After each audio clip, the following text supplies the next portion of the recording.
নমস্কার বন্ধুরা, আজকের ভিডিওটা আমি দেওয়ালের রং কীভাবে স্টেপ বাই স্টেপ রং করতে হয় এবং সেই রঙের খরচা কত আসতে পারে সেই বিষয়েই বিস্তরভাবে আলোচনা করব। আশা করি আপনারা সবাই ভালো আছেন। তো শুরু করা যাক। প্রথমে আমরা কেন পেন্টিং করব। পেন্টিংয়ের বিভিন্ন কারণ যেগুলো আছে সেগুলো দেওয়ালের স্থায়িত্ব যাতে বজায় থাকে, ড্যাম্প বা নোনা যাতে না লাগে, অপরিচ্ছন্ন ও খসখসে ভাব যাতে না হয়, দেওয়ালের মধ্যে একটা মসৃণ ভাব পাওয়া যায়, এবং আলোক স্বল্পতা মানে বেডরুম বা যে কোনো দেওয়ালে যখন আমরা রং করি তো সেই রঙের রিফ্লেকশনে দেওয়ালে একটা আলো মানে একটা সুন্দর একটা আলোকিত একটা ভাব তৈরি হয়, যেটা ন্যাচারাল। সেইটা আমরা যদি রং না করি সেটা কিন্তু পাওয়া যায় না। তো আর পরবর্তী খরচা বৃদ্ধি বলতে এখানে পরবর্তী খরচার কথা এটা বলা হচ্ছে যে যখন আপনি রং করবেন না তো দেওয়ালে যে ড্যাম্প আসবে, যে নোনা লাগবে, এবং দেওয়ালে যে ক্র্যাকস এবং বিভিন্ন জিনিস যেগুলো দেওয়ালে আপনার মেন কোর স্ট্রাকচারটাকে ক্ষতি করবে, সেটা রিপেয়ারিং করার জন্য আপনার যে খরচাটা লাগবে এখানে পরবর্তী খরচার কথা সেটা উল্লেখ করা হয়েছে। এবার স্টেপ বাই স্টেপ যদি আমরা পুট্টি থেকে পেন্ট টোটাল এই সার্কেলটাতে আলোচনা করি তো এই সার্কেলের সংক্ষিপ্তভাবে আপনারা দেখতে পান যে প্রথমে সারফেস প্রিপারেশান করি, তারপরে ইন্টারনাল প্রথমে সারফেসের প্রিপারেশান করার পরে আমরা সেই সারফেসের ওপরে আমরা প্রাইমার চাপাই। প্রাইমার চাপানোর পর আমরা পুট্টি করি। পুট্টির পর আমরা সেটা স্যান্ডিং করি, মানে ঘষি মাজি। তারপরে আমরা প্রাইমার আরেকবার দিই আমাদের পুট্টির পরে, এবং শেষে আমরা তার উপর ফাইনাল পেন্ট চাপাই 2 এবং 3 কোট।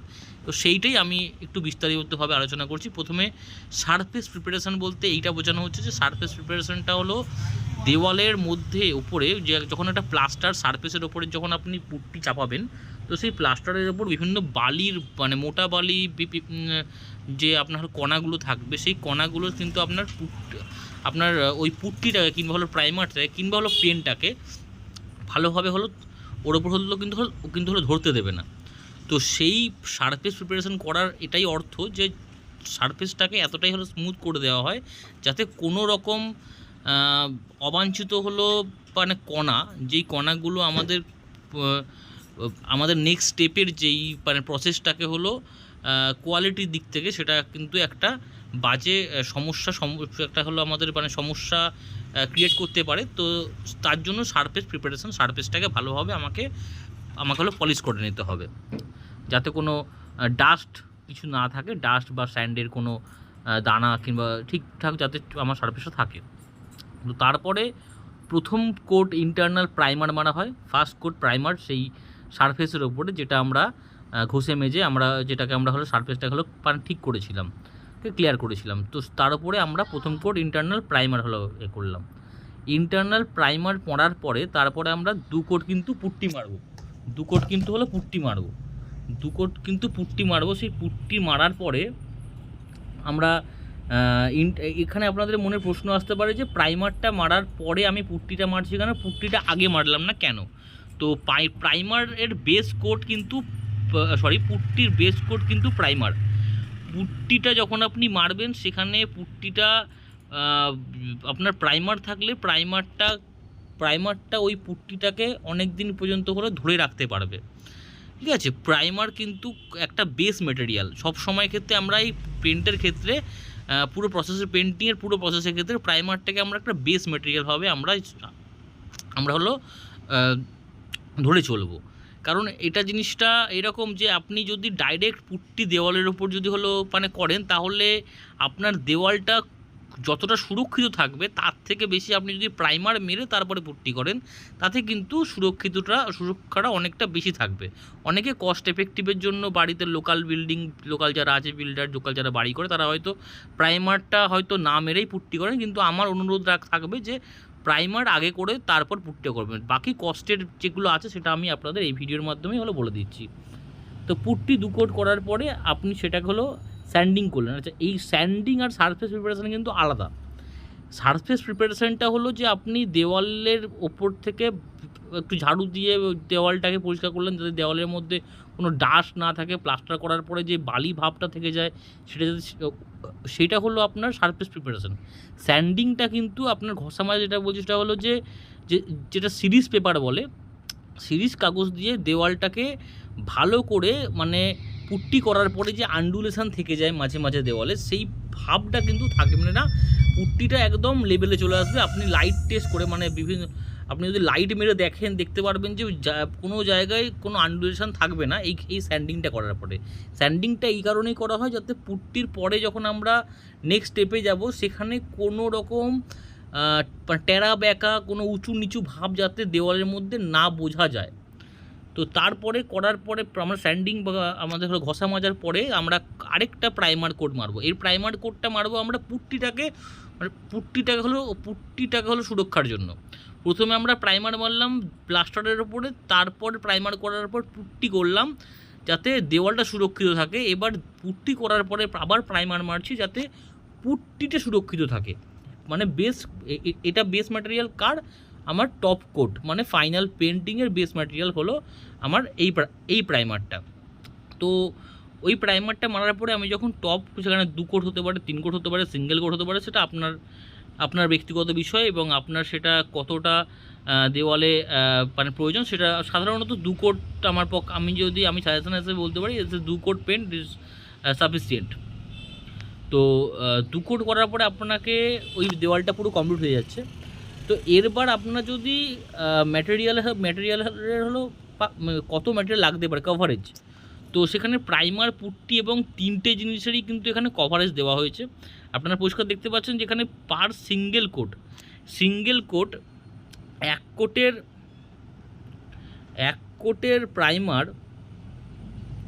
আপনি যদি সিঙ্গেল কোট যদি মানে হলো একটা দেওয়ালে হলো প্রাইমার মারেন তাহলে 100 থেকে 120 স্কোয়ার ফিট প্রাইমার আপনি মারতে পারবেন 1 লিটার প্রাইমার দিয়ে আপনি 100 থেকে 120 স্কোয়ার ফিট প্রাইমার কিন্তু আপনি মারতে পারবেন। পুট্টির ক্ষেত্রে হিসাবটা হচ্ছে যে ডবল কোট পুট্টি মানে 2 কোট পুট্টি আপনি যখন করছেন সেখানে পুট্টির জন্য আপনি 1 কেজি পুট্টি দিয়ে 10 থেকে 15 স্কোয়ার ফিট আপনি কিন্তু কাজ করতে পারবেন।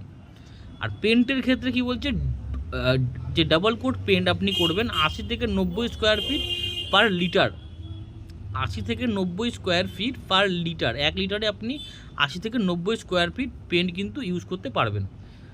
ঠিক আছে, তো এর নেক্সট পয়েন্টটা হচ্ছে প্রোডাক্টিভিটি। একটা প্রোডাক্টিভিটি আপনার জানা এই কারণে দরকার, আপনি যখন আপনার বাড়িতে কিংবা আপনি যখন কোনো জায়গায় কাজ করাবেন কিংবা কাজ আপনার বাড়িতেই করাবেন কিংবা আপনি যখন কাউকে হলো দেখাবেন, এই ভিডিওটা প্রত্যেকের জন্য, কেউ নিজের মানে যদি হলো বাড়িতে কোনো লেবার দিয়ে কাজ করায় কিংবা কেউ সাইটে হলো কাজ করায়, কোনো ওপেনার ইঞ্জিনিয়ার সুপারভাইজার যেই থাকুক, তো তাদের ক্ষেত্রে এটা খুব গুরুত্বপূর্ণ যে একটা স্কিল্ড হেল্পার এবং একটা লেবার এবং একটা মিস্ত্রি একদিনে কতটা প্রোডাক্টিভিটি কাজ করতে পারে।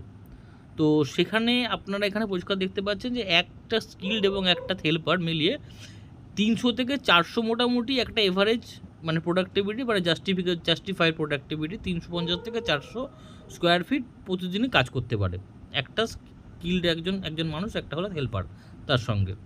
এটা হলো কিসের জন্য, এটা পুট্টির জন্য। আর প্রাইমারের জন্য কি, প্রাইমারের জন্য একটা স্কিল্ড এবং একটা হেল্পার মিলিয়ে 800 থেকে 900 স্কোয়ার ফিট কিন্তু বাই ব্রাশে করতে পারে এবং রোলার দিয়ে যদি করে সেখানে প্রোডাক্টিভিটিটা একটু হলে বেড়ে যায় 1000 থেকে 1200 স্কোয়ার ফিট একদিনের জন্য। আচ্ছা, পেন্টের জন্য কি, পেন্টের বলছি একটা স্কিল্ড একটা হেল্পার মিলে 600 থেকে 700 স্কোয়ার ফিট বাই ব্রাশে করতে পারে এবং 900 থেকে 1000 স্কোয়ার ফিট বাই রোলারে করতে পারে। রোলারে কেন, মানে ব্রাশের থেকে রোলারটা খুব স্মুথ মানে হয় এবং তার প্রোডাক্টিভিটিটা এই কারণেই হলো এখানে হলো বেশি হচ্ছে। তো প্রোডাক্টিভিটি সম্পর্কেও আমরা একটা আইডিয়া পেলাম। এরপরে আমরা রেটে আসছি। রেট আপনারা দেখতে পাচ্ছি যে পুট্টির জন্য লেবার রেট এখানে হচ্ছে 5 টাকা, ম্যাটেরিয়াল রেট 3 টাকা, মানে টোটাল 8 টাকা। প্রাইমারের জন্য লেবার রেট 2 টাকা, ম্যাটেরিয়াল রেট 2 টাকা, মানে 4 টাকা। পেন্টের জন্য লেবার রেট 6 টাকা এবং ম্যাটেরিয়াল রেট 8 টাকা, মানে হচ্ছে 14 টাকা। টোটাল কস্ট তাহলে কী হচ্ছে, লেবারের 13 টাকা, ম্যাটেরিয়ালের 13 টাকা, টোটাল 26 টাকা। 26 টাকা পার স্কোয়ার ফিট। আমি আবার বলছি, এই টোটাল যে রেট ভেরিফিকেশন, এই যে টোটাল যে রেট বাইফার্কেশন করা হয়েছে, এটা কিন্তু পার স্কোয়ার ফিটের ওপরে। তো আপনারা যদি আলাদা করে এই রেটের রেট অ্যানালাইসিস চান, তাহলে আমাকে ভিডিওতে অবশ্যই হলো কমেন্ট করবেন। আমি এই টোটাল যে রেটটা এখানে অ্যানালাইসিস করা হয়েছে, তার রেট অ্যানালাইসিসের পুরো বাইফার্কেশনটা আমি আপনাদের সঙ্গে শেয়ার করে দেবো। তো বাকি এখন আপাতত এটার জন্যই আপনাদের জন্য ঠিক আছে। এটা দেখে আপনারা একটা আইডিয়া পেয়ে যাবেন যে আপনারা যদি বাড়িতে পেন্ট, মানে প্রাইমার কিংবা শুধু পেন্ট করাতে চাইছেন, কিংবা প্রাইমার করাতে চাইছেন, কিংবা পুট্টি করাতে চাইছেন, তার কস্ট এবং তার কী কী স্টেপ, সেটা আশা করি আপনাদের কাছে এখনও পর্যন্ত মানে ক্লিয়ার। যদি কোনো কনফিউশন থেকে থাকে আমাকে অবশ্যই ভিডিওর মাধ্যমে হলে জানাবেন। আর আগামীকালে আগামী সময়ে আমি চেষ্টা করছি আরও ভিডিও আমাদের বিভিন্ন টেকনিক্যাল স্পেসিফিকেশনের উপর আপনাদেরকে হলো দেখানোর। তো আশা করি এই ভিডিওটা আপনাদের হলো খুব উপকার পেয়েছেন। তো আজকের জন্য তো এইটুকুই।